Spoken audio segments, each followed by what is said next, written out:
दिन में इंसानी, रात में भूतिया होली। मम्मी बनारस होली के लाने के लिए लेकर आई थी ना, और यहाँ का नज़ारा तो बहुत भयानक हो रहा है। हाँ माँ, ये आप हमें कहाँ लेकर? यहाँ तो एक भयानक मंजर छाया हुआ है। बेटा हमें फौरन यहाँ से निकलना होगा। सुषमा अपने दोनों ही बच्चों को लेकर फ्लैट से बाहर आती है। भूत चुड़ैलों ने घेर लेते हैं। अरे रात को ये बनारस की तंग गलियां छोड़ रहे हैं, हमारे साथ भी होली खेलिए ना, आपके बिना हमारी होली अधूरी है। सही कहा, दिन में इंसानी होली खेली है तो रात में हमारे साथ भूतिया होली भी खेलनी पड़ेगी।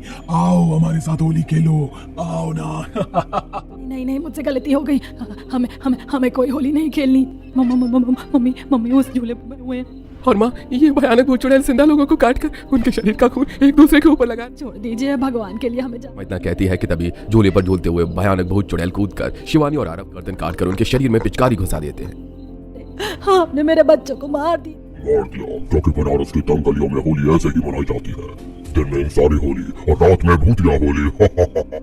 अब वो भयानक भूत चुड़ैल सुषमा के भी हाथ पैर गर्दन को काटकर उसके खून को पिचकारी में भरकर एक दूसरे के ऊपर डालने लगते हैं और होली का आनंद उठाते हैं। खबर टीवी पर देखते हैं लोग, जिनके रोंगटे खड़े हो रहे होते हैं। ना जाने कौन सा वो मासूम परिवार था जो रात में बनारस की तंग गलियों में होली खेलने गया। सच में किसी की गर्दन कटी हुई है तो किसी का हाथ। अरे रे रे, ये सब उन भयानक भूत चुड़ैलों ने किया है। मीडिया वाले, अखबार वाले तो बस खबर छापते भी नहीं निकालते। इसी तरह 11 से 12 महीने निकल जाते हैं। त्योहार आता है जहाँ फिर से एक परिवार बनारस की गलियों में आकर होली खेलने का फैसला करता है। अभी भी समझा रही हूँ, मत जाओ बनारस। वहाँ 2 तरह की होली मनाई जाती है, दिन में इंसानी और रात में भूतिया होली। ऐसा कुछ नहीं माँ जी, आप तो जाने से पहले हमें डरा रही हैं। हाँ सच में माँ, वहाँ पर ऐसा कुछ नहीं है, बल्कि बनारस तो बहुत अच्छी जगह है। बनारस अच्छी जगह है, पर बनारस में कई ऐसी गलियां हैं, कई ऐसे मोड़ हैं जो आज भी सुरक्षित नहीं है। बेटा राहुल, तुम सिर्फ मेरी सुनोगे और हम इस होली में बनारस ही जाएंगे। अब जिद करके ऐश्वर्या अपने साथ जाती है। दिन में बनारस की गलियां बहुत खूबसूरत हो रही होती है। अरे आप लोग नए लगते हैं हमारे बनारस में। जी हम शहर से आए हैं यहाँ होली मनाने। वैसे मेला तो काफी अच्छा लगा है, यहाँ पकवान भी बहुत बिक रहे हैं बाजारों में। हाँ बहुत कुछ है यहाँ, जाओ घूमो, आपको अच्छा लगेगा। राहुल चलो ना, नाव की सवारी करते हैं। हाँ चलो ना पापा। अब राहुल अपनी पत्नी और बेटे को नाव की सवारी हंस घूम रहे होते हैं। कितना अच्छा व्यू है यहाँ का। पापा यहाँ पर मेला भी लगा है होली को, चलो ना मेले में चलते हैं पापा। अब ऐश्वर्या अपने पति और बच्चे के साथ मेले में आती है और वो फिर झूले पर झूलते हैं। फिर मेले में मिल रहे पकवान जैसे कि बिरयानी, मालपुआ, ढोकला, गुजिया, कचौड़ियाँ जैसी चीज वो लोग खाते हैं। आसपास भी रंग बिक रहे होते हैं और हवा में कुछ लोग रंग उड़ा रहे होते हैं। देख रहे हो राहुल, माँ जी तो बस यूं ही परेशान हो रही थी। देखो कितना खूबसूरत माहौल है बनारस का और सब कितने खुश हैं। दादी माँ डरपोक, दादी माँ डरपोक, माँ दादी माँ डरती है। अच्छा ठीक है, शाम हो गई है, अब चलो जो होटल लिया है वहाँ चलते हैं।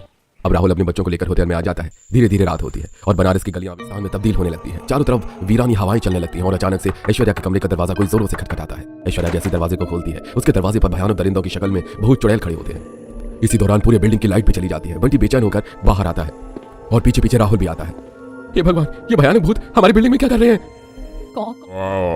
अरे क्या हो गया, क्यों घबरा रहे हो? दिन में तो हमारे साथ बहुत खुश थे, रात में पसीने छूट गए।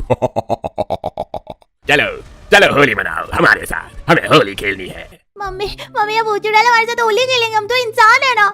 हाँ बेटा तो इंसान है, लेकिन हम इंसानी होली दिन में और भूतिया होली रात में ही खेलते हैं।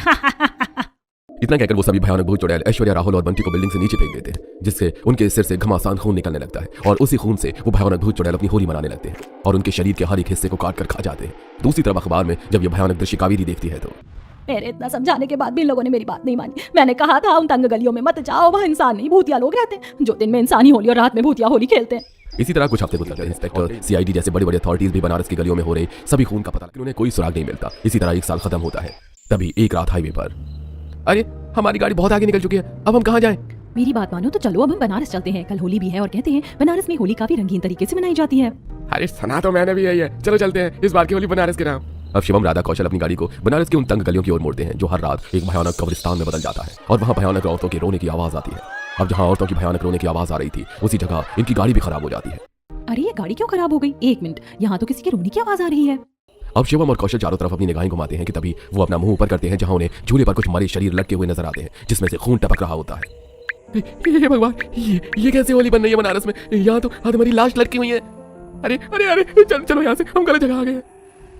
कौशल दूसरी ओर देखता है जहाँ कुछ भयानक भूत चुड़ैल इंसानों के शरीर में पिचकारी घुसाकर खून निकाल रहे होते हैं और फिर उसी खून से होली बना रहे होते हैं। ये बहुत भयानक मंजर है, हमें रात को यहाँ नहीं आना चाहिए था। लगता है यार रात में भयानक भूत चुड़ैलों की होली मनाई जाती है। अब वो सभी वहां से भागने की कोशिश तो करते हैं, लेकिन वो भयानक भूत चुड़ैल उन्हें भी पकड़कर जीते जी मार देते हैं। अब हर साल बनारस में इतने लोगों को तबाह होते देख दूसरे गांव की सुमित्रा यशोदा की पुरानी थी।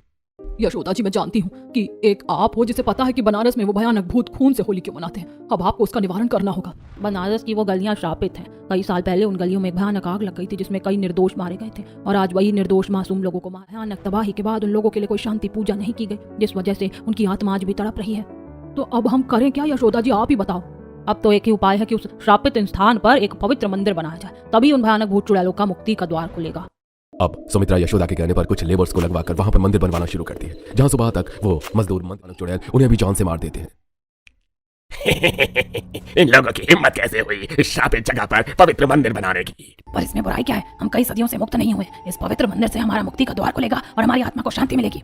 नहीं चाहिए हमें कोई शांति, हमें अब ऐसे ही रहने की आदत पड़ चुकी है। वहीं लेबर मिस्त्रियों की मौत देखकर कई मजदूर ले जाते हैं और फिर कुछ ही हफ्तों में वहां एक पवित्र मंदिर बनकर तैयार हो जाता है, जिसके बाद उन सभी भयानक भूत चुड़ैलों को मुक्ति प्राप्ति होती है और बनारस की वो तंग गलियां अब चैन की सांस लेती है।